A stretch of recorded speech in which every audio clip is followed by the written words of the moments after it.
তোমার বাবাকে যদি এতই খেতে দিতে মন চায় তাহলে মুড়ি রাখা আছে, রান্না করে মুড়িটা নিয়ে খেতে দাও। বাবা খেয়ে নাও, আর খেয়ে পাশের রুমে শুয়ে পড়ো। মা, খাসির মাংসটা কেমন হয়েছে আর একটু দেই। এত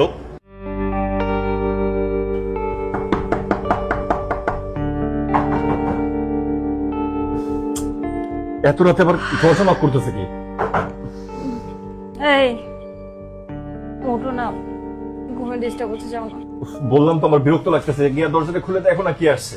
আরে যাও না, ঘুমে ডিস্টার্ব হচ্ছে তো, যাও। ঠিক আছে যাচ্ছি। এত রাতে লোক আসার সময় পেল না।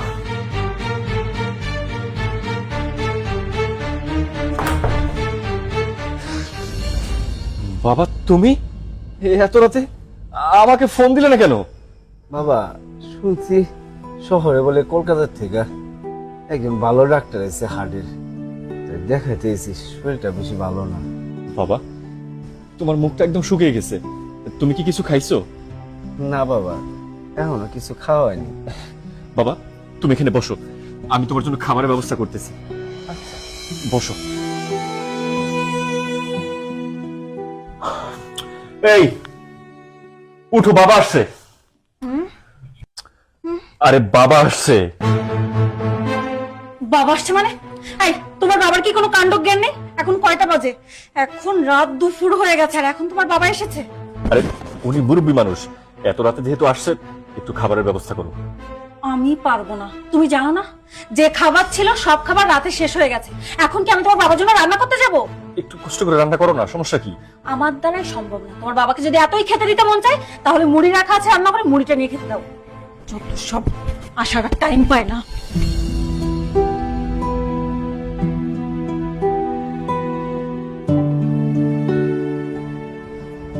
বাবা ঘরে তো আসলে কোনো খাবার নেই, শুধু শুকনা মুড়ি আছে, চলবে? চলবো বাবা, শুকনা মই চলবো, নিয়ে আয়। ঠিক আছে বাবা, তুমি বসো, আমি নিয়ে আসতেছি।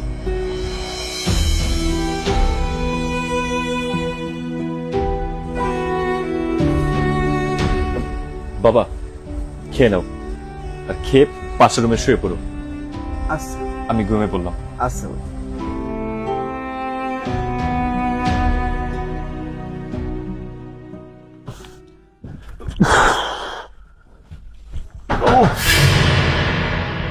আবার কি আসলো? আজকে রাত মনে হয় ঘুমাতে পারবো না। আম্মা আসসালামু আলাইকুম। ওয়ালাইকুম আসসালাম। বাবা মমিতা কই? মা ও তো রুমে শুয়ে আছে। ওরে একটু ডাক দিয়ে দাও না। ঠিক আছে আম্মা, আপনি এখানে বসেন, আমি ওরা ডেকে পাঠাচ্ছি। আচ্ছা। এই আরে উঠো না। আরে দূর সর তো। আরে তাড়াতাড়ি উঠো, তোমার মা আসছে। কি? আমার মা এসেছে? তুমি আগে বলবে না? আমার মা কোথায়? আমি এই যে ড্রয়িং রুমে বসতে দিছি। তুই ড্রয়িং রুমে বসতে দিলে কেন? একদম রুমে নিয়ে আসতে। ধ্যাৎ, সরো। কি খেয়েছে কি না খেয়েছে? মা, কি হয়েছে তোমার? তুমি এত রাতে আমাদের বাসায়? আর বলিস না, তোর বাবার কথা তো তুই জানিসই। সে কিছু একটা হইলেই রাত নাই দিন নাই শুধু আমার সাথে ঝগড়া করে। তাই আজকে সন্ধ্যার সময় রাগ করে আমি বাড়ি থেকে বেরিয়ে গেছি। শোন, আমি কিন্তু তোদের এখানেই থাকবো, তুই কিন্তু আবার বাড়িতে চলে যাইতে বলিস না আমারে। ঠিক আছে মা, তোমার যতদিন খুশি তুমি ততদিন থেকো, কিন্তু আমার বাবার সাথে তাড়াতাড়ি ঝগড়াটা মিটমাট করে নিও। আর শোনো, কিছু খেয়েছো তুমি? দেখে তো মনে হচ্ছে কিছুই খাওনি। আচ্ছা আমি দেখি ফ্রিজে খাসির মাংস আছে, আমি গিয়ে তাড়াতাড়ি রান্না করি। আরে না, তোর এখন রান্না বান্না করতে হবে না, যা আছে তাই হইলেই হবে। মা, বাসায় কিছুই নেই আর রান্না করতে বেশি টাইম লাগবে না, প্রেসার কুকারে দিব আর হয়ে যাবে। তুমি এখানে বসো। পাগল মেয়ে আমার।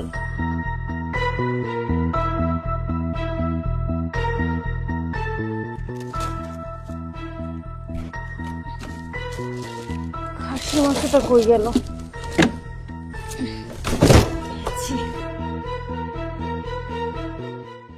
মা, খাসির মাংসটা কেমন হয়েছে আর একটু দেই। এত আমার বাবা এত রাতে কষ্ট করে এখানে আসছে, তাকে তুই শুকনা মুড়ি খেতে বললি, আর তোর মাকে তুই খাসির মাংস ভুনা করে দিলি। তোর মতো একটা বাজে মেয়ের সাথে আমি আর কোনোদিন সংসার করবো না। আর আমার ভাবতে অবাক লাগছে যে তোর মতো একটা ছোট মন মানসিকতা মেয়ের সাথে আমি এতটা বছর এতটা দিন সংসার করেছি। এক্ষুনি তোর মাকে নিয়ে বাড়ি থেকে বের হয়ে আই সে গেট আউট। ঠিক আছে, আমি তাই যাচ্ছি। তোমার এত বড় সাহস বেড়ে গেছে, তুমি আমার মায়ের সামনে আমাকে অপমান করেছো। শুধু আমাকে অপমান করোনি, আমার মাকেও অপমান করেছো। মা, চলো এই বাসায়। আমার কথা শোন, কি হয়েছে আমি তো কিছুই জানি না।